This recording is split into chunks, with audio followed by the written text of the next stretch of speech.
Nisto Bogotskoi Biksaki. Nuhtu do Bikani.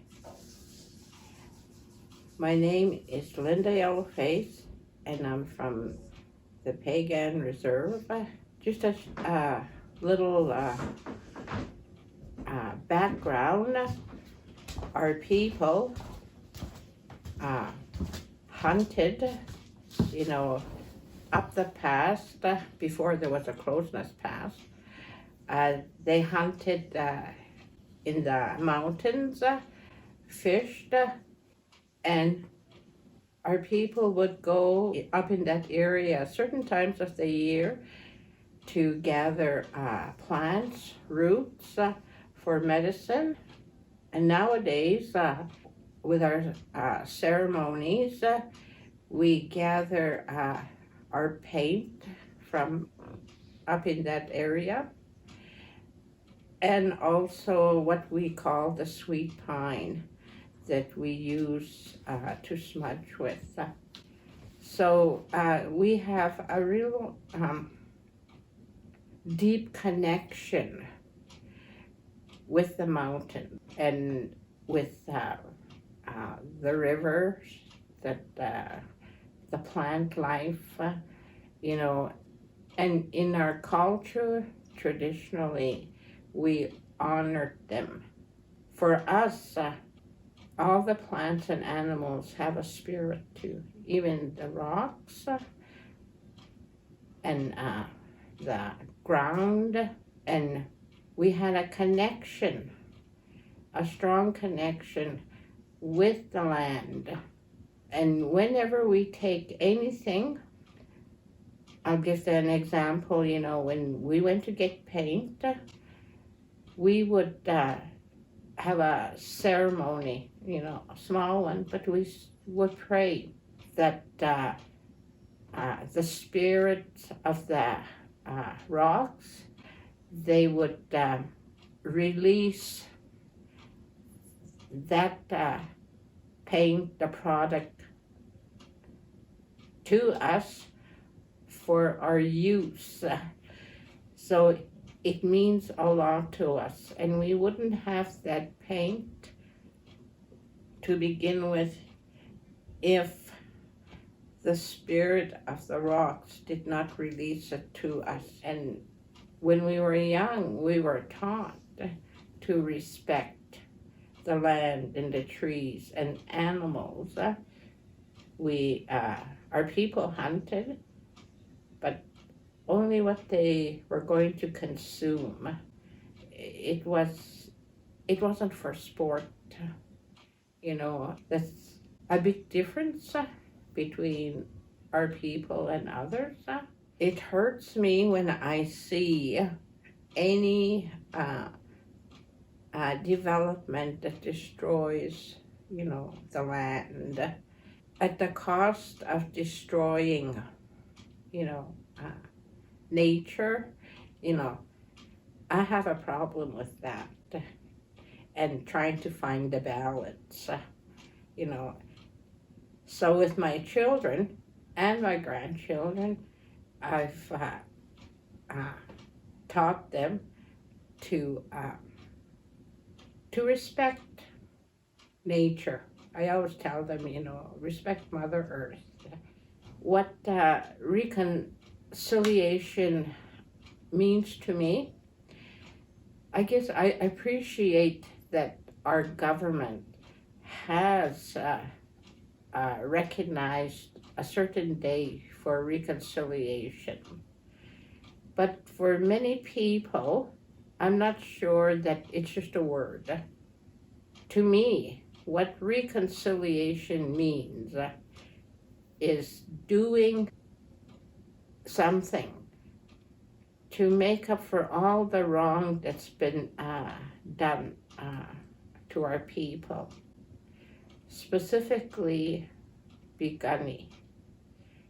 From the signing of the treaties, to my understanding, when we signed the treaties, our leaders at that time signed the treaty believing that it was for peace, and that we would share the land and the resources, and our people were willing to do that. So if you could achieve something peacefully, that's what our wise leaders chose to do. And the document, Treaty 7, I've seen it, and I think many of our people realized that, or the intent was lost in the words. For instance, surrendering our land, I don't think that was the interpretation of our leaders.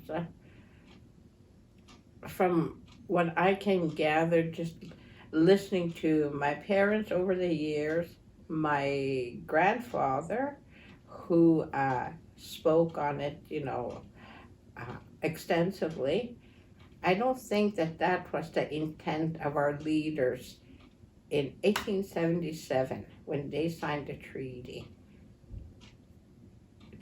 When they signed the treaty, it was for the good of our people and for the Europeans that were coming, to our land. And in the process, I guess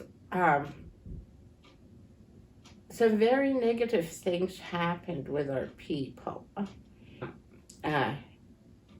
in trying to civilize us. So, I don't know, a person needs to look up that term, needs to think about that. Before Europeans, we had a very structured nation, the Blackfoot people. We had structure, we had laws, in the way we behaved towards each other. And there was consequences, there was a discipline, there was punishment, And when the Europeans came, they thought that, I don't know, here's a people that are just running wild, we need to civilize them. They called us savages. And which was totally not true. And even today we see remnants of our structure, of our traditional cultural government, which was always, I think, more democratic. We do need leaders. However, everyone had a say. The ordinary person had input into the decisions. Our wise leaders listened to everyone, then made a decision that would benefit, everybody. And we don't always see that, today. And that's a result of the attempt to civilize us. And I think that's done more harm. And another way to assimilate us was to put us in our people in boarding schools. You take any psychologist, they will tell you that trauma that has when you take a small child forcefully away from their parents, their home, their everything they know, and put them in a situation that is totally alien to them. And I experienced that. My personal experience, I was 5.5 when my parents had to take me to the boarding school. And I remember kicking and screaming and crying and clinging to my mother. I did not want to go there. And her answer to that was, you have to. If I don't bring you there, they're going to put me in jail. And that was a threat. That was a real threat to the parents. So if they went to jail because they failed to send their children to school, to a boarding school, and leaving them there, who was going to take care of their other younger children? Because I had younger siblings. So that has to be really hard, you know, for parents, for a mother. I can imagine how I would react if someone, you know, forcefully took my children. I couldn't communicate in the language that I was comfortable with, that I could express myself in. It was very difficult for me. So I saw the other children, you know, they would try to say a few words in Blackfoot. They would get punished. They would get hit. They would get slapped, sent to bed without supper, or, you know, there was always a consequence, a punishment for that. So as a young child, you avoided that. Up until that time, I had never, 5.5, I had never slept by myself. It was a dorm. Everyone had their own bed. Not the same, you know. And I couldn't sleep. It was just so foreign to me. And I remember when the lights went out and, you know, trying to go to sleep, my sister was sleeping not very far from me. And I told her, I can't sleep. If I could lay in her bed with her. And she said no, you know, like that. Our supervisor wouldn't like it, that we'd get into trouble. But I insisted. So she said, okay, for a little while. So I did. I crawled into bed with her and we both fell asleep. I don't know at what point the supervisor came in, could be the next morning, caught me in bed with her, and my sister got a whipping, and, you know, and was told, and very harshly told me that I had to sleep in my own bed. It's experiences like that are carried with our people. And that's all a part of that trauma that happened to us as a people, the hurtful incidents. And I won't go into every violent situation that I experienced or that I was witness to. And that's just with the girls. But that affects, you know, a person.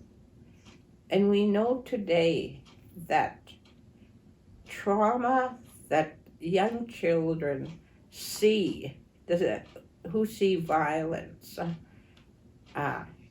whatever the situation is or experience it, it's very traumatic, and it affects them, you know, their whole lives, you know, unless they deal with it in a healthy way. It's sad to say, with our people, those traumas have not been dealt with, so our people deal with them in a negative way, and it's hurting them. So our generational trauma now, to, you know, in 2023, it's August. In this year alone, there's been over 50 deaths in our community. Most of them are young people, and they're due to drugs or alcohol. We've had very few deaths, natural causes. And, previous years, pre-COVID, you can expect a few in a year.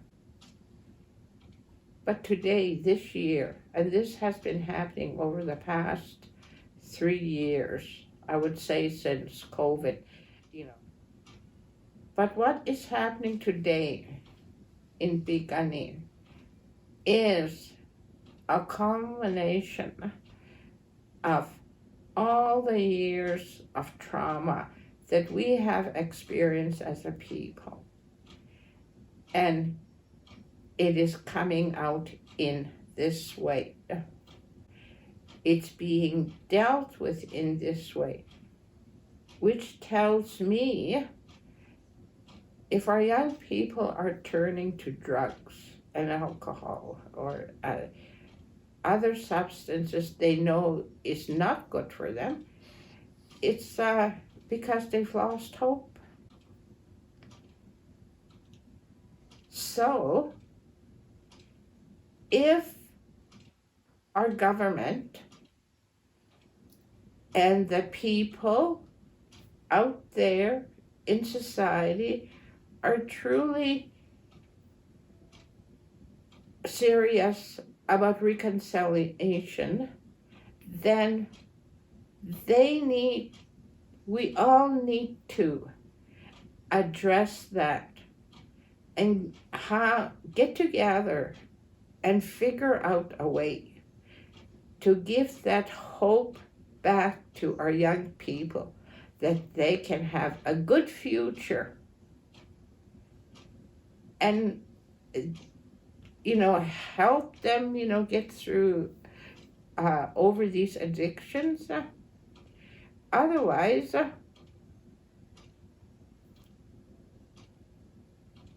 we're going to be no more. So reconciliation, how do you make up to a people? We need to get together and find the way.